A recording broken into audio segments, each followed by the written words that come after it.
This tragedy, I believe, shows the heavy toll in death and destruction when high-pressure natural gas pipelines fail.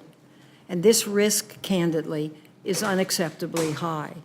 So last week, I joined with my colleague, a distinguished member of this subcommittee, Senator Boxer, to introduce the Strengthening Pipeline Safety and Enforcement Act.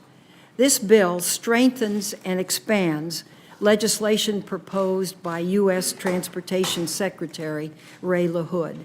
Here's what the legislation does. First, it doubles the number of pipeline safety inspectors from the current number of 100, responsible for 217,000 miles of interstate pipeline, to 200.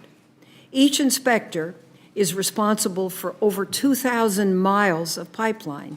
That's the distance from San Francisco to Chicago. The NTSB recently recommended, and I quote, "Inspectors must establish an aggressive oversight program that thoroughly examines each operator's decision-making process. Doubling the number of inspectors will make this possible." Secondly, the bill requires deployment of electronic valves capable of automatically shutting off gas in a fire or other emergency.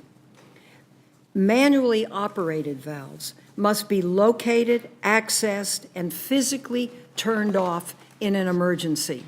Automatic valves could dramatically reduce damage caused by a pipeline breach.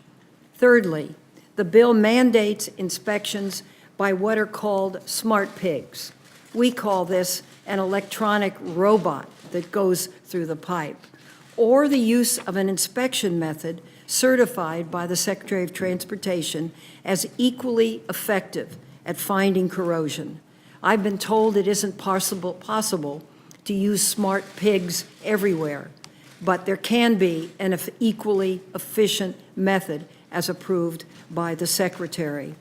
Accident statistics over the past decade identify corrosion as the leading cause of all reported pipeline accidents. Fourth, it would prohibit natural gas pipelines from operating at high pressure if they cannot be inspected using the most effective inspection technology.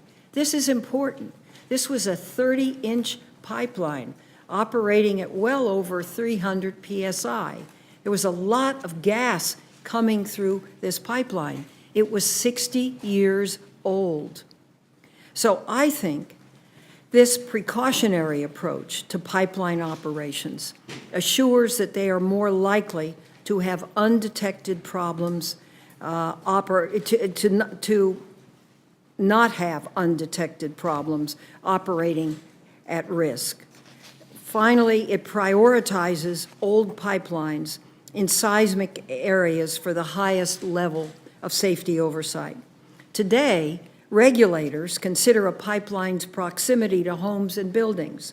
Other risk factors are not a defined consideration, although pipe age and seismicity have a clear impact on the risk of a catastrophic incident.